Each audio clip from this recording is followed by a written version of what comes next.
எல்லோருக்கும் வணக்கம் சொந்தங்களே! இப்போ நம்ம சேனல்ல மீல் மேக்கர் 65 பார்க்கலாம். அதுக்கு நம்ம வந்து நல்லா தண்ணி கொதிக்க வச்சு எடுத்துக்கலாம். அதில உப்பு நம்ம 1 டீஸ்பூன் போட்டுட்டு, அத நல்லா கலந்து விட்டுட்டு, நான் வந்து 100 கிராம் அளவுக்கு மீல் மேக்கர் எடுத்து வச்சிருக்கேன். அது இது கூட ஒரு 5 நிமிஷம் ஊறட்டும் இந்த தண்ணீல.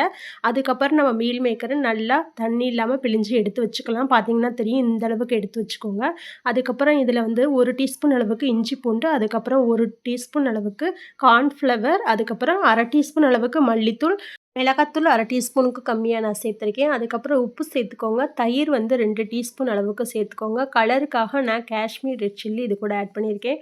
அப்புறம் பார்த்தீங்கன்னா, பச்சரிசி நானே வீட்ல அரைச்சு வறுத்து வச்சிருக்கேன். அதையும் இது கூட சேர்த்துருக்கேன். சேர்த்துட்டு இத நல்லா கலந்து விட்டு ஒரு 1/2 மணி நேரம் ஊறட்டும். அதுக்கப்புறம் நம்ம இத வந்து எண்ணெயில ஃப்ரை பண்ணி எடுத்துக்கலாம். பார்த்தா தெரியும் மீடியம் ஃப்ளேம்ல வச்சு 2 பக்கமும் பொரிச்சு எடுத்துக்கோங்க. பார்த்தீங்களா, எவ்வளோ அழகா வந்திருக்குன்னு. நீங்களும் ட்ரை பண்ணி பாருங்க. கண்டிப்பா நல்லாருக்கும்.